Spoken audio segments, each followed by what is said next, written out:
সুপ্রিয় সহকর্মীবৃন্দ, ব্র্যাকের আজকের এই পর্যায়ে আসার পেছনে মাঠকর্মীদের অবদান অনস্বীকার্য এবং আপনাদের আইডিয়া, আপনাদের শ্রম, এই সব কিছুকেই আমরা সবসময় অত্যন্ত গুরুত্ব দিয়ে এসেছি। সেই পর্যায়ে গত বছর ইনোভেশন ফান্ডের একটি উদ্যোগের কথা আপনারা সবাই জানেন এবং এই উদ্যোগের আওতায় অনেকগুলো আইডিয়া আপনাদের কাছ থেকে আমরা পেয়েছি, যার ভিত্তিতে 7টি পাইলট প্রকল্প গত বছর কাজ শুরু করেছে।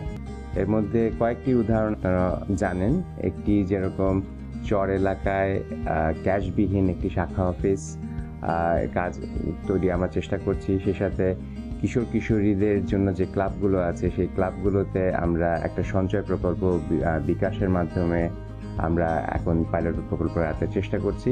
তো এ ধরনের আরও আইডিয়া আমরা আশা করছি যে আপনাদের কাছ থেকে আসবে। এই দ্বিতীয় পর্যায়ে যে ইনোভেশন ফান্ডের যে আমরা কাজ শুরু করছি এবছর, এই ধরনের আরও যত আইডিয়া আসবে সে ধরনের আইডিয়াগুলো থেকে আমরা পাইলট আরও উদ্যোগ নেব এবং আপনারা যদি আমাদের এই কাজে সহযোগিতা করেন তাহলে আমার মনে হয় যে মোবাইল মানির ব্যবহারে ব্র্যাক কিন্তু একটা অনন্য দৃষ্টান্ত স্থাপন করতে পারে, শুধু বাংলাদেশেই নয়, সারা বিশ্বের কাছে। আমাদের ইনোভেশন ফান্ডের দ্বিতীয় পর্যায়ে আইডিয়া সংগ্রহের কাজ চলছে।